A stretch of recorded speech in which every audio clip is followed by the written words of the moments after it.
திருவிழாக்களில் பாடுறது இல்லைன்னா பொது நிகழ்வுகளில் பாடுறதுக்காக அவரை வந்து ஒரு தேசிய அதாவது பயங்கரவாத தடுப்பு சட்டத்தின் மூலமாக அவரை கைது செய்திருப்பது என்பது ஏற்றுக்கொள்ள முடியாது.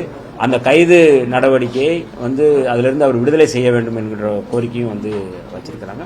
நாங்களும் வந்து அதனுடைய கோரிக்கையை வச்சிருக்கிறோம். அவர் விடுதலை செய்ய வேண்டும், அந்த சட்டத்தை நீக்க வேண்டும். ஏன்னா இன்னைக்கு இருக்கிற அந்த அரசு அனுரகுமார திசாநாயகா தலைமையிலான இடதுசாரி அரசு முழுமையாக சமத்துவத்துக்காக இருக்கும் அப்படின்னு சொல்லி அறிவிச்சிருக்கிறாங்க. ஆக இந்த சூழலில் இந்த மாதிரியான நடவடிக்கை என்பது இளைஞர்களை அல்லது போராடக்கூடியவர்களை அல்லது அந்த உணர்வாளர்களை அச்சுறுத்துகின்ற ஒரு அரச பயங்கரவாத நடவடிக்கையாக தான் நாங்கள் வந்து பார்க்குறோம்.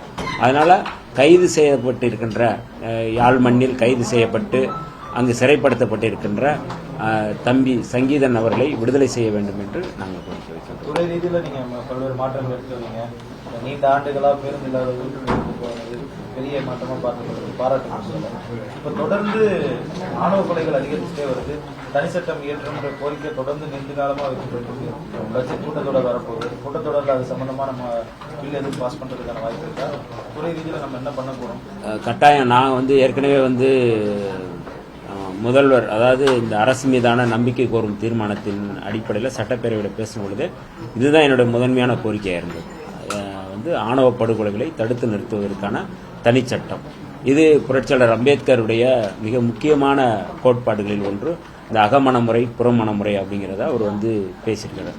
அப்போ இந்த சமூகத்தில் சமூக நீதிக்காக போராடக்கூடியவர்கள், சமத்துவத்துக்காக போராடக்கூடியவர்கள், இந்த சமூக ஒற்றுமைக்காக போராடக்கூடியவர்கள், சமூக நல்லிணக்கத்திற்காக பாராட்டக்கூடியவர்கள் விரும்புகின்ற மாற்றம் என்பது இந்த மாற்றம் தான். அப்போ அதற்கு முதன்மையான தேவை வந்து இம்மாதிரியான ஆணவ படுகொலைகளை தடுத்து நிறுத்த வேண்டும். அப்போ ஆணவ படுகொலைகளை தடுத்து நிறுத்துவதற்கு தனிச்சட்டம் வேண்டும் என்பதில் யாருக்கும் மாற்று கருத்து இருக்க முடியாது. இந்த கூட்டத்தொடரில் இது குறித்து வந்து கட்டாயம் நான் வந்து பேசுவேன். தமிழ்நாட்டில் இன்னமும் பல்வேறு கிராமங்களில் இந்த சுடுகாடுகளுக்கு இந்த காம்பவுண்ட் வாலே இல்லாமல் இருக்குன்னு பல்வேறு கோரிக்கைகள் உங்ககிட்ட தொடர்ச்சியாக வந்தவண்ணமே இருக்கு. என்ன செய்ய போகிறோம்?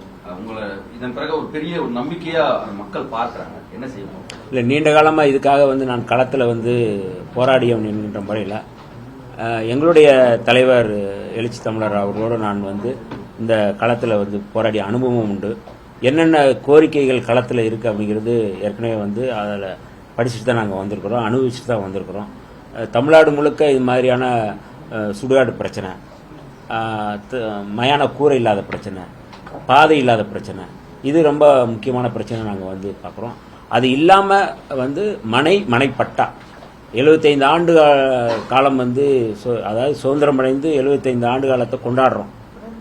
அப்போ கொண்டாடி கொண்டிருக்கிற சூழலில் இந்த மண்ணின் மைந்தர்கள், பூர்வீக குடிகள் இந்த மண்ணில் வந்து அவர்களுக்கு வந்து மனையும் இல்லை, மனைப்பட்டா இல்லை என்பது இந்த சுதந்திர இந்தியாவினுடைய ஒரு துயரம், ஒரு அவலம்.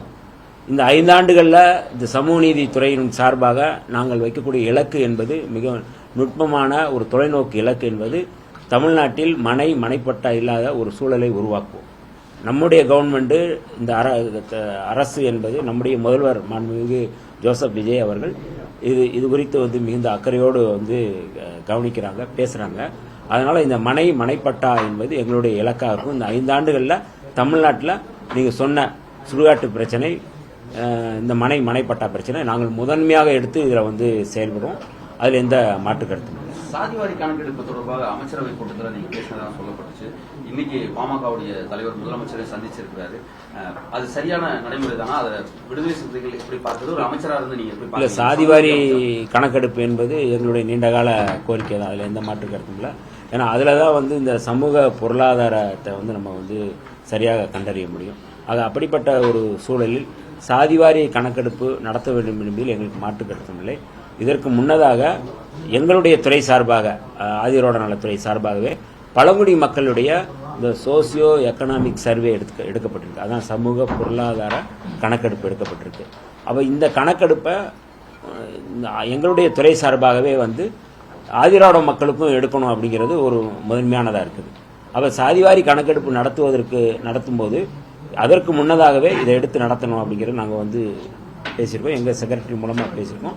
அப்போ அதை நோக்கி நாங்கள் வந்து இதை முன்னெடுப்போம். 2 பெரும் சமூகத்தை வந்து நம்ம எடுத்துட்டோம்னா மற்றதெல்லாம் எளிதாக இருக்கும் அப்படிங்கிற அடிப்படையில் முதன்மையான கோரிக்கையாக நம்ம வந்து வைக்கிறோம். முதல்வர்கிட்ட நாங்கள் இதை கோரிக்கையாக வைக்கிறோம். ஆதிரோட நலத்துறை சார்பாக ஏற்கனவே பழங்குடி மக்களுக்கு எடுக்கப்பட்டிருக்கிறது. 2 ஆண்டுகளாக இது முழுமையாக முயற்சி செய்து முழுமையாக எடுத்து வைக்கப்பட்டிருக்கு. அதே போல் வந்து ஆதிரோட நலத்துறை சார்பாக ஆதிரோட மக்களுக்கு நாங்கள் எடுக்க முயற்சி செய்வோம்.